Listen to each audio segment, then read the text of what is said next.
Hello friends, welcome to பாண்டி நாட் சமையல். இன்னைக்கு நம்ம பார்க்க போற ரெசிபி என்னன்னு பார்த்தீங்கன்னா ஒரு சூப்பரான ஸ்வீட் தாங்க பார்க்க போறோம்.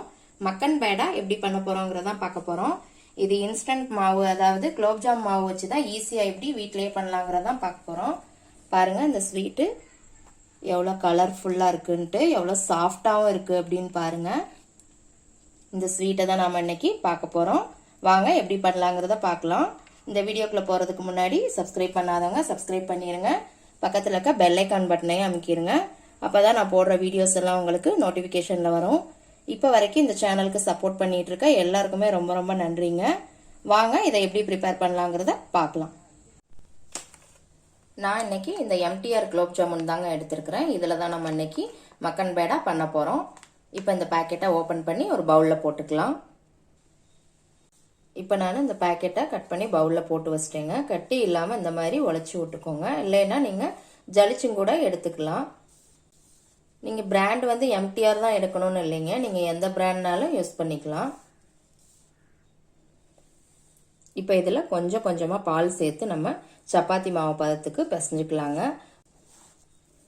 மாவு வந்து அழுத்தி பிசைய வேணாங்க, மெதுவாக பிசைங்க. ரொம்ப அழுத்தி தட்டி எல்லாம் பிசையக்கூடாது, உங்களுக்கு அந்த சாஃப்ட்னஸ் கிடைக்காது. மெதுவாக இந்த மாதிரி மெதுவாக பிசைஞ்சுக்கோங்க. மாவு நல்லா திரட்டியாச்சுங்க. இப்போ இதில் ஒரு ஸ்பூன் எண்ணெய் அல்லது நெய் விட்டு இந்த மாதிரி நல்லா திரட்டி வச்சிடலாம். இது ஒரு 10 நிமிஷம் இப்படியே இந்த மாவு ஊறட்டும். அதுக்குள்ளே நம்ம சுகர் சிரப் ரெடி பண்ணிட்டு வந்துடலாம். நான் இன்னைக்கு இந்த கப்புக்கு 2.5 கப்பு சுகர் எடுத்துக்க போகிறேங்க. எனக்கு மாவு வந்து இந்த கப்புக்கு 1 கப்பு இருந்தது.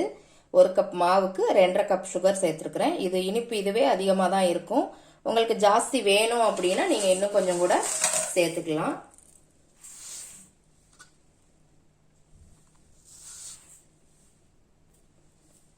இப்போ சுகர் எவ்வளோ சேர்த்தோமோ அதே அளவு தாங்க தண்ணி சேர்க்கணும். நம்ம 2.5 கப்பு சுகர் சேர்த்துருக்கோம், 2.5 கப்பு தண்ணி சேர்த்துக்கலாம்.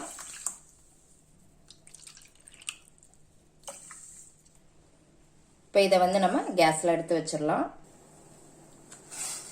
இது நல்லா கிளறி விட்டுக்கோங்க. இது ஒரு 5 நிமிஷத்துக்கு நல்லா கொதிக்கணுங்க. இது பதமெல்லாம் கிடையாது, அந்த பிசுபிசுப்பு தன்மை வந்தால் போதும், அவ்வளோதான். சுகர் சிரப் ரெடி ஆகிட்டு இருக்கட்டுங்க. நம்ம அதுக்குள்ளே உருண்டை பிடிச்சி வச்சிடலாம்.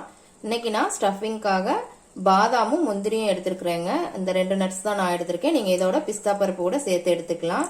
இந்த மாதிரி குட்டி குட்டியாக கட் பண்ணிக்கோங்க, இல்லைன்னா நுணுக்கி எடுத்துக்கோங்க.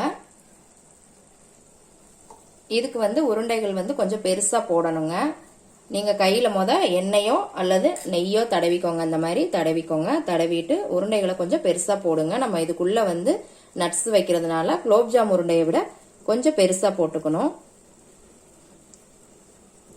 பாருங்க, இந்த அளவுக்கு போட்டு நடுவில் இந்த மாதிரி லேசா குழி பண்ணிக்கோங்க. பாருங்க, இந்த மாதிரி குழி பண்ணிக்கோங்க. குழி பண்ணிட்டு இதுக்குள்ள நம்ம கட் பண்ணி வச்ச நட்ஸ் இதில் போட்டு இந்த மாதிரி ஃபுல்லாக க்ளோஸ் பண்ணிடுங்க. பாருங்க, உள்ள நட்ஸ் எல்லாம் வச்சு நல்லா நம்ம க்ளோஸ் பண்ணியாச்சு. இதை வந்து உருண்டையா உருட்ட வேண்டாங்க, இந்த மாதிரி லேசா ஃப்ளாட்டா நம்ம எண்ணெயில போட்டு பொரிச்சு எடுத்துக்கலாம். பாருங்க, இந்த அளவுக்கு வச்சுக்கோங்க.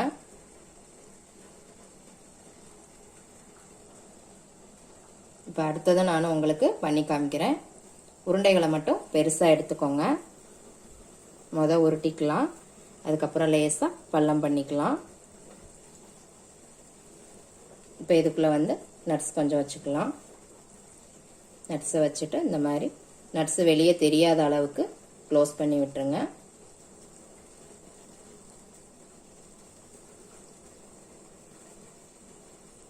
க்ளோஸ் பண்ணிட்டு இந்த மாதிரி திருப்பி திரட்டிக்கோங்க. பாருங்க, சூப்பரா ரெடி ஆயிடுச்சு. இதே மாதிரி எல்லா மாவையும் நம்ம திரட்டி வச்சுக்கலாம். பாருங்க, சுகர்லாம் நல்லா கரைஞ்சி கொதிச்சு வந்துடுச்சு. இப்படி தொட்டு பார்க்கும்போது உங்களுக்கு பிசு பிசுன்னு இப்படி கையில 2 விரல ஒட்டினா போதுங்க, பதமெல்லாம் எதுவும் அவசியம் இல்லை. இது நல்லா பிசு பிசுன்னு ஆயிடுச்சு.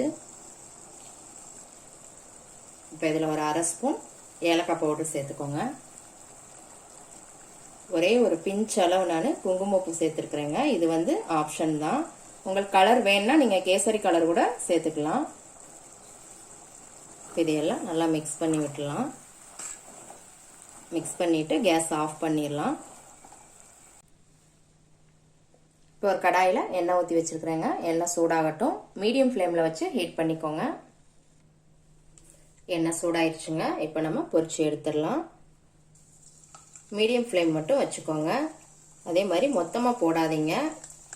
ஒவ்வொரு இதுக்கும் கொஞ்சம் கொஞ்சம் கேப் விட்டு போடுங்க.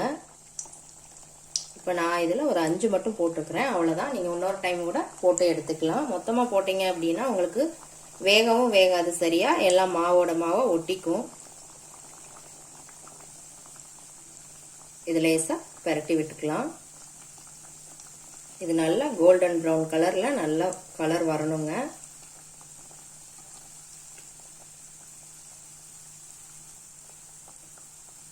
விரிசல் இல்லாமல் நீங்கள் மாவை திரட்டி வச்சிட்டீங்க அப்படின்னா இந்த மாதிரி எதுவுமே விரியவே விரியாது. நல்லா ஒன்று மாதிரி பொசு பொசுன்னு வரும்.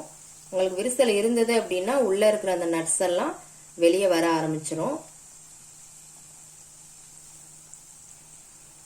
பாருங்க, நல்லா டார்க் ப்ரௌன் கலரில் வந்துருச்சு. இப்போ இதை எடுத்து ஒரு பிளேட்டில் மாற்றிடலாம். நம்ம பாருங்க எவ்வளோ அழகா ஒரு விரிசல் கூட இல்லாமல் சூப்பராக வந்திருக்குதுன்னு. இதே மாதிரி நம்ம எல்லாத்தையும் பொரிச்சு எடுத்துக்கலாம். பாருங்க, இப்போ எல்லாத்தையுமே நம்ம பொரிச்சு எடுத்தாச்சுங்க.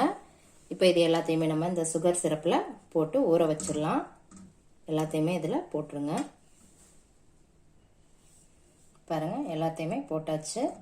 இந்த மாதிரி லேசாக எல்லாத்தையும் அமுக்கி விட்டுட்டு ஒரு தட்டு போட்டு மூடி வச்சிடலாம். 1 மணி நேரம் வந்து இது நல்லா ஊறணுங்க. அப்போ தான் நல்லா சாஃப்டாக இன்னும் பெருசாகும்.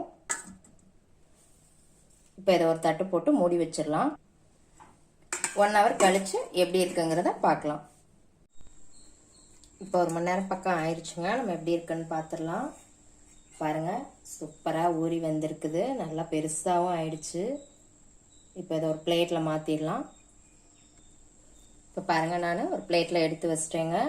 பார்க்கும்போதே எவ்வளோ சூப்பராக இருக்குது பாருங்க. நீங்கள் சாப்பிடும்போது இன்னும் கொஞ்சம் அந்த சுகர் சிரப்பை மேலே ஊற்றி சாப்பிடுங்க. இன்னும் டேஸ்ட்டாக இருக்கும். நீங்கள் இதில் கூட நட்ஸு சேர்த்துக்கலாம். மேலே விருப்பம் இருந்தால் சேர்த்துக்கலாம், இல்லைன்னா வேண்டாம். இப்போ இந்த மக்கன் பேடாவை எப்படி இருக்குன்னு கண்டிப்பாக ட்ரை பண்ணி பாருங்கள். ட்ரை பண்ணி பார்த்துட்டு எப்படி இருக்குன்னு கமெண்ட்டில் போடுங்க. லைக் பண்ணுங்கள், ஷேர் பண்ணுங்கள், சப்ஸ்கிரைப் பண்ணுங்கள். கூடவே பெல் ஐக்கான் பட்டனையும் அமுக்குங்க. மறுபடியும் வேற ஒரு ரெசிபியோட சந்திக்கலாம் ஃப்ரெண்ட்ஸ். அன்போடு சமைத்து ஆனந்தமாய் உண்டு இன்பமாய் வாழுங்கள். வாழ்க வளமுடன்.